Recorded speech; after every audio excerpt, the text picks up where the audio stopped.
Yes, friends, we got some Joker news, and you know me about Joker news. I like talking about the Joker, so if there's really profound Joker news or important Joker news, I'll probably do a video about it. Not always, but sometimes. It's one of those times. I'm sorry I haven't reviewed Skyscraper, but for the past few days, I've been in San Jose del Cabo. Great place, beautiful place. We had a lot of fun. Got myself a little bit of a tan, but I probably still look like a zombie because I just got in. And it was a non-stop flight that had a layover that they didn't call a layover. They simply called it landing the plane in a city that's not the destination to go through customs, only to sit around the airport for a couple of hours, get back on the plane, then fly to Seattle, but it's not a layover, which totally sounds like a layover. Point is, it's late. I don't have time to watch Skyscraper. I have a busy weekend in Seattle, and Octopath Traveler just came out. I mean, come on. So I'll be honest with you, I might have missed Skyscraper forever. But I'm gonna talk about the Joker. And apparently Joaquin Phoenix is actually signed on to play the Joker in a standalone Joker movie. Jared Leto is still apparently the Joker, but this is just a completely detached thing. And it's an origin story. And when I talked about this, it was about 10 months ago. I was like, I don't want to see a Joker origin story. I'm interested in what they can do with this, but I don't want to see a Joker origin story. But after Joaquin Phoenix was signed on, like, Joaquin Phoenix sold me on it. Not the origin story necessarily. It being a detached thing, even if you don't like the origin story, you still have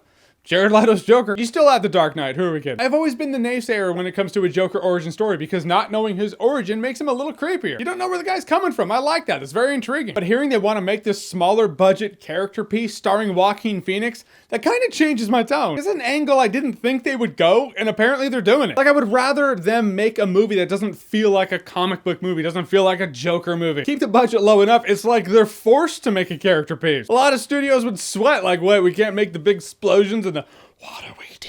Not that the MCU hasn't had good characters in their big budget comic book movie. They've had some great characters with some great moments. I feel like that's another thing entirely. I think that'd be a neat take. I feel like that's what Sony wants to do with the Venom movie. I think that's a good call. Me saying it's a good call doesn't mean the movie is going to be great. If the movie does suck, I still think it's a good call. You can make a good call and not stick the landing. Those are two completely separate things, separate arguments. So I hope the Venom movie's good. And I hope this Joker movie's good. Also, it being an origin story, it makes me think, is Joaquin Phoenix going to be the Joker as he's been the Joker for a while? Then it goes back to show his origin. Maybe he's younger. Is it going to be a different actor? I'd like to see Joaquin Phoenix do both. I'm just saying Joaquin Phoenix isn't like the youngest human ever. Not the oldest either, but I'm just saying I feel like he'd be a Joker who's been the Joker for a bit. So if you're going to show his origin, are you going to show it in flashback scenes? Is it going to be chronological? I feel like the best thing they could have done with this is past its time. And that would be, we wouldn't even be talking about it because we wouldn't know this is a Joker origin story. It'd be like, Joaquin Phoenix is doing this small movie about this wrecked man. And then people watch it and in the end they're like, oh my God, that's a Joker origin story. That'd be the greatest twist ever. I mean, the time I've seen that is Shyamalan. If you haven't seen Split, see Split. I'll still try to keep it vague in case you haven't seen Split, but you should see Split. But Shyamalan could have been like, oh, by the way, it's tied into this, and more people would have seen the movie. But he was like, I'll just do it, and then I want to blow some minds at the end. And he didn't. I thought it was really effective. That could have been the best thing they could have done with the Joker origin story, but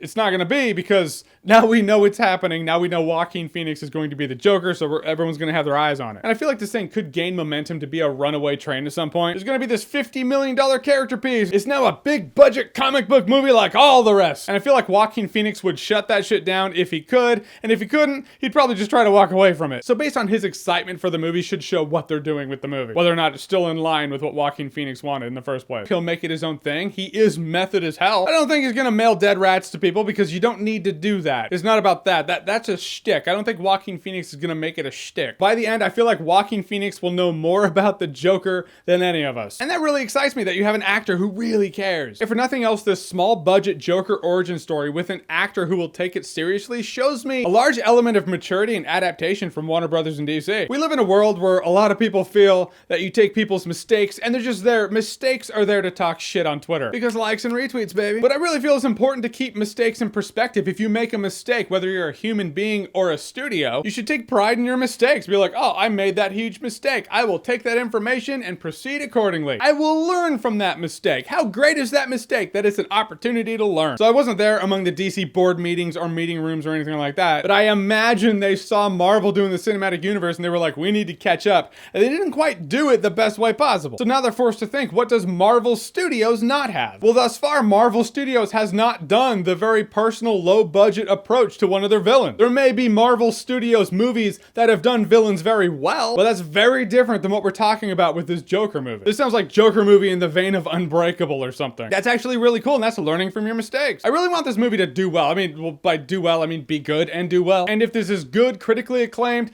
lands with the fans, and is financially successful, then that might tell other studios out there like, hey, you can do that too. You can do a good character piece, keep it low budget, people like that. Holy shit, you can actually do an Obi-Wan movie that people will want to see. So I feel like right now, Lucasfilm's like, Obi-Wan Kenobi, but low budget, it does not compel danger. And it's like they just fry a circuit or something. I'm not saying there haven't been superhero movies or movies in superhero universes that didn't concentrate on the character. I'm not saying there aren't superhero movies with comparatively smaller budgets, like Deadpool comes to mind. But those movies still feel like they're from their respective universes. I would love for this Joker origin story to not feel like a DC Universe movie. I don't want to feel like Batman's just around the corner. If this movie does well, it could be a good lesson to a lot of studios that, yeah, you don't have to do the comic book movie, big budget, crazy summer action blockbuster. You can do it in other ways. I think that's very important. Also, Glass by Shyamalan. I think for a lot of those reasons, a lot of eyes are going to be on that too. Point is, I'm interested. Joker origin story, never asked for it, but Joaquin Phoenix coming onto it, I feel like that's legit. I don't feel like he'll stand for some bullshit. All right, so Joaquin Phoenix doing a Joker standalone movie in the way they apparently want to do it. Have you heard about it? What do you think about it? Whatever you think, comment below, let me know. And as always, if you like what you've seen here and you want to see more, click right here to see more. Funny, have you heard it? Because you just did. There's no way you got to this point and didn't hear about it after hearing me talk about it. That was dumb.